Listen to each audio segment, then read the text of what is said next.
Hola, buenas, voy a hacer este video, no voy a decir que es breve, ni largo, ni nada, porque no sé cuánto va a durar. Generalmente tengo una idea de lo que voy a hablar, en este caso voy a hablar libremente solo. El título lo dice clarito, ¿es Putin de derecha o no? Este es un tema que yo he discutido largamente en otras plataformas, en foros, en diferentes partes, y hay una discusión abierta, digamos.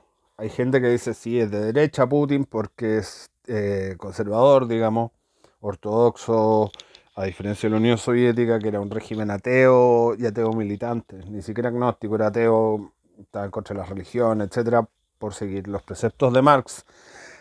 Por otra parte, hay gente que dice no, es de izquierda porque todos sus aliados son de izquierda, que es algo real, o sea, los grandes aliados de Putin son Bielorrusia, Corea del Norte, en menor medida China comunista, Venezuela, Cuba.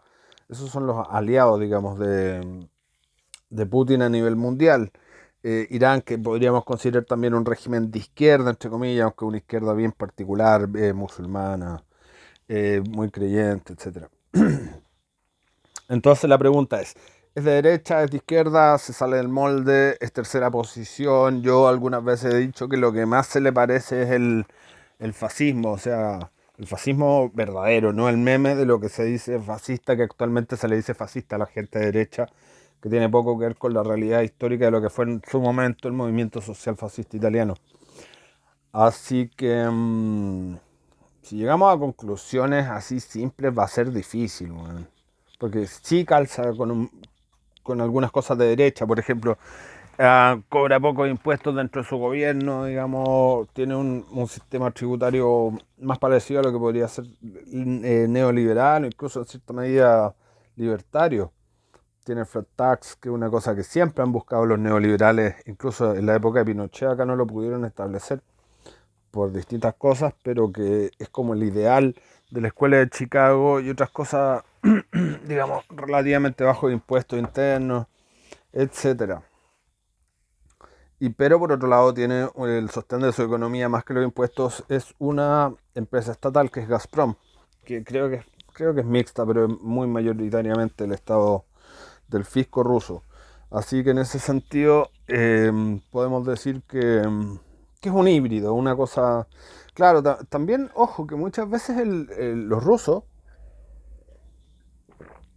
han hablado acerca desde la caída de la Unión Soviética el año 92, siempre han tenido como referencia un poco, y esto en muchas ocasiones han hablado, es a Pinochet. Porque los rusos tienen una psiquis que no pueden vivir en libertad, no pueden vivir en democracia, o al menos gran parte de la clase política rusa lo cree así. No sé si la gente estará tan de acuerdo en su mayoría, pero yo creo que gran parte sí, o sea, están tan acostumbrados a que nunca han tenido democracia, pasaron de los zares que eran prácticamente absolutistas. Tuvieron un breve periodo, entre comillas, liberaloide, y luego pasaron al comunismo, digamos. No han tenido periodos de democracia burguesa, democracia liberal extendido, solamente, digamos, la época de Boris Yeltsin, que fue entre la caída de la Unión Soviética en el 92 y la caída de Boris Yeltsin en el 99, digamos que esa fue la única época, que además fue una época muy mala económicamente para Rusia. Por lo tanto, es un pueblo que no conoce la democracia, que no está acostumbrado a la democracia como la conocemos acá, ni como se conoce en ninguna parte del mundo, porque en realidad las últimas elecciones en Rusia han sido ridículas. Putin ha ganado como con el 90%, una cosa que está más arreglada que mesa de cumpleaños. O sea, todo el mundo entiende que eso es falso, que no es una democracia, no es una democracia entendida ni siquiera, yo creo que ni siquiera bajo parámetros venezolanos. O sea, no es democracia. Lo que hay en Rusia no es democracia. Probablemente hay una fachada democrática, hay un partido comunista que está en la oposición, eso me decía un español con el que discutía yo hace unos días, decía que el único partido de la oposición era el Partido Comunista. Ahora, hay altas sospechas de que ese Partido Comunista de Rusia, a su vez, sea como una especie de puppet, de marioneta. Eso es lo que yo le contraargumentaba, de que hay mucha gente que dice que ese Partido Comunista de Rusia, que supuestamente es la oposición, la única oposición que existe, está en cierta medida en contubernio con el gobierno, digamos. es como una falsa oposición, es parecido a lo que se le acusa a la oposición venezolana, que son una falsa oposición, que están pagados desde el gobierno y que son prácticamente para funcionarios estatales, digamos. ¿Ok? Por lo menos a gran parte de la oposición venezolana se le dice eso, quizás no todo. Pero bueno, viendo lo que pensaban la mayoría de los opositores venezolanos, la mayoría son socialistas, la mayoría dicen que Maduro es el malo, pero que el socialismo es bueno, etcétera. O sea, considerando ese nivel de ideología, es bastante dable a pensar que es una falsa oposición, que una oposición manejada, digamos, lo que se llama, en teoría política se le llama, hoy ya se me va a venir el nombre, pero no, no es una falsa bandera, pero algo así.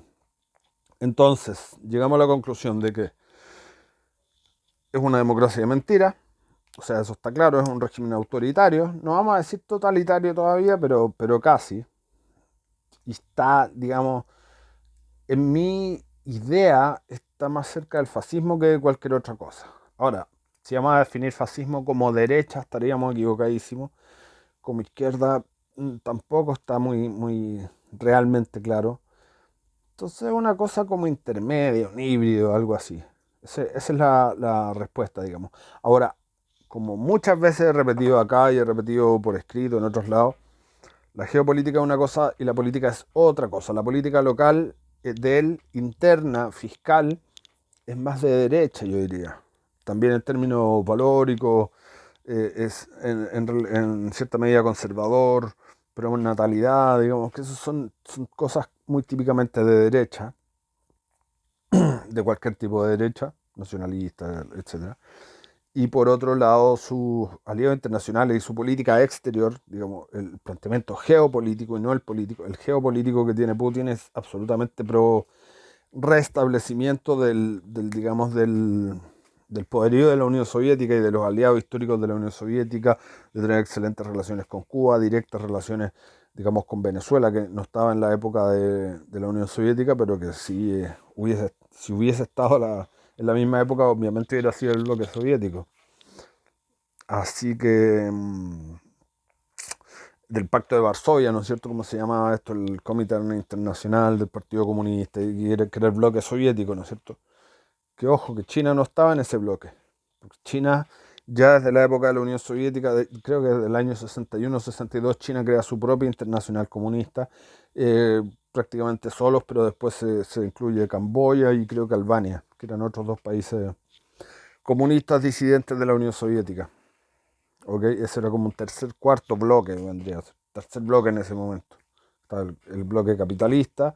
Bueno, también estaban los no alineados, que era igual en medio tirado a la izquierda. Luego está el bloque soviético, el Pacto de Varsovia. Y luego estaba esta internacional china pro-maoísta, qué sé yo.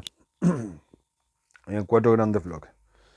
De esos cuatro grandes bloques, bueno, obviamente el que triunfó claramente fue el pacto occidental, digamos, OTAN, pero no solo OTAN, digamos, está Japón, todas las economías pro mercado occidentales, que incluía también a los perdedores de la Segunda Guerra Mundial, al eje, digamos, el antiguo eje, estaba dentro del bloque occidental. Así que bueno, esa es la cuestión. No diría que a Putin en política local se le puede considerar de izquierda, pero sí a nivel internacional sus alianzas estratégicas son todas de izquierda, todas.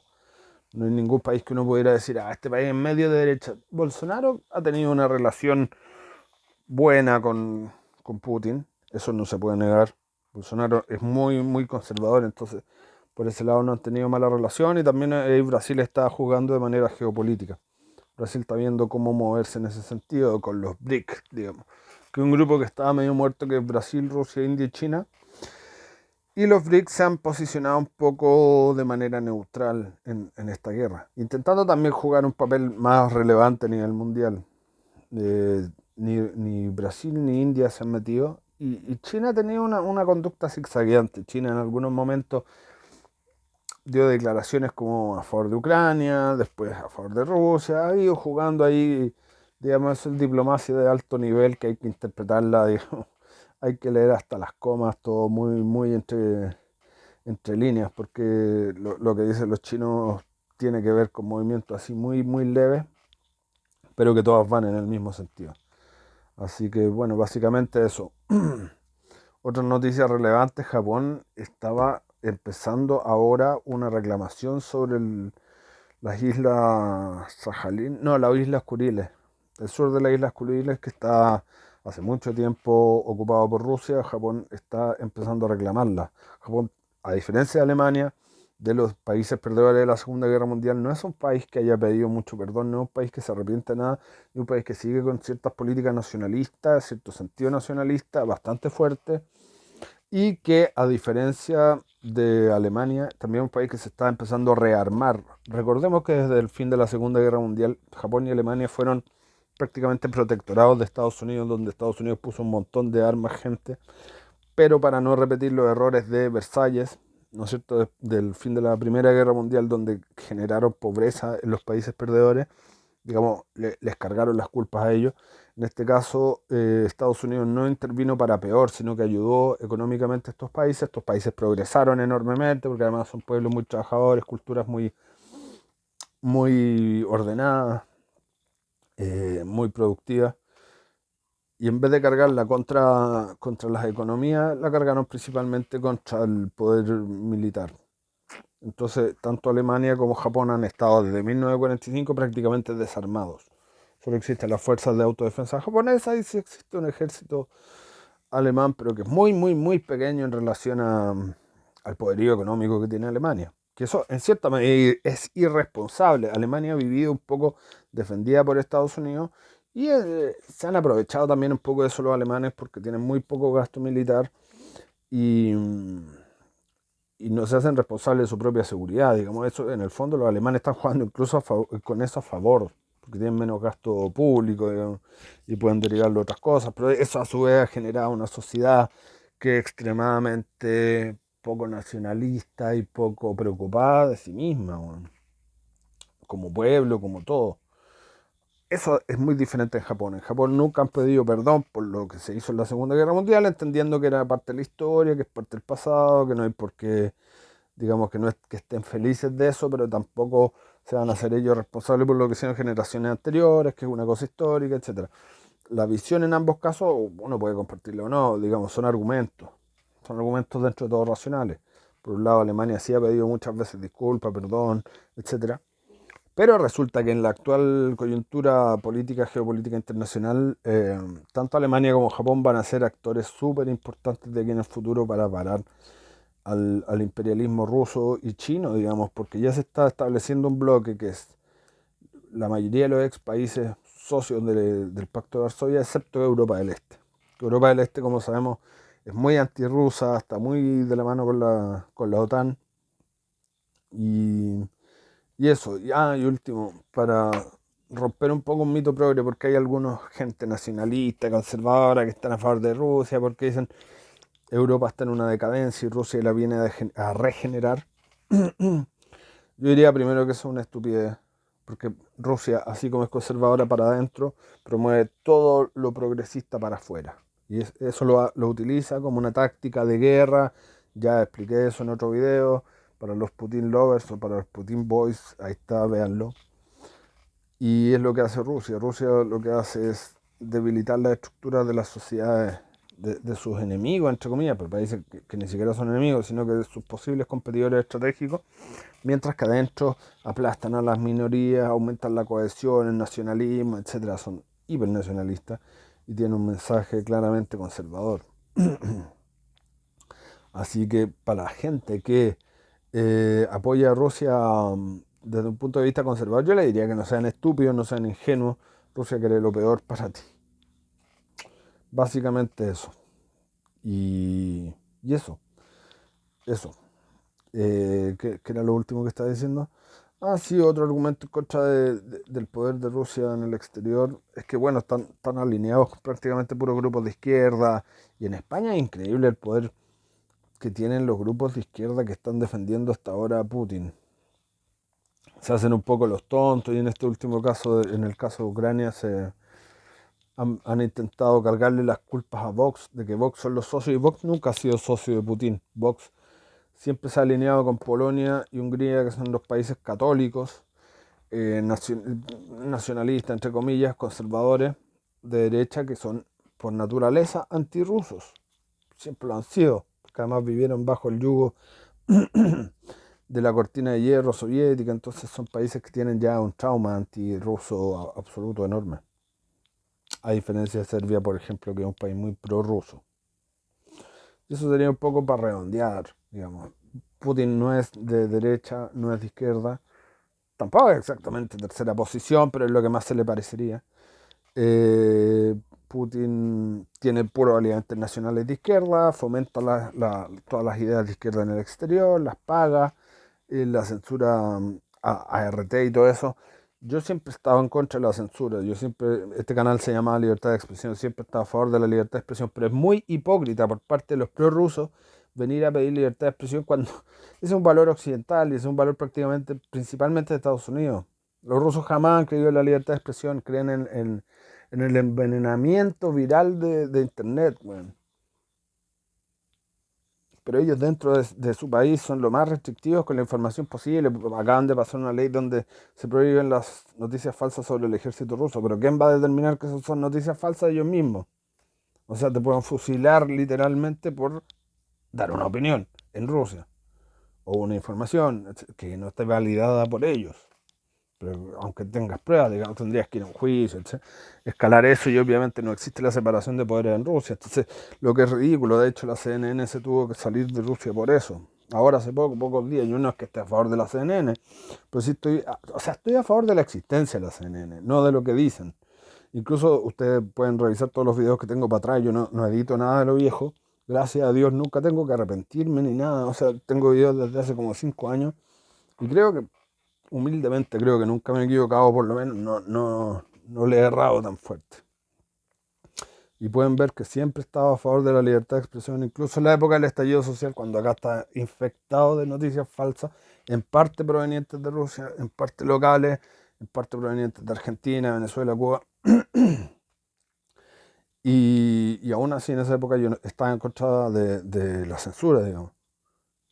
Esto se tiene que arreglar a través de la verdad, de dilucidar la verdad y de convencer a la gente de que los otros están mintiendo. ¿Cómo vamos a pensar que la gente occidental es tan estúpida de pensar que RT está diciendo la verdad? Bueno, hay mucha gente estúpida, sí, pero bueno, es una guerra de la verdad contra la mentira, y que yo creo que ocultando la mentira no sé si se saca mucho, porque al final termina habiendo muchos conspiracionistas y gente que cree cosas raras, entonces te dicen todo lo de los medios es mentira, cuando no. Gran parte de las cosas que dicen los ucranianos son ciertas, hay parte de propaganda, y prácticamente todo lo que dicen los rusos es falso. Pero ahora, si la gente entiende que lo que dicen los rusos es falso, no habría por qué censurarlo, digamos. Esa es mi opinión, al menos. Muchas gracias.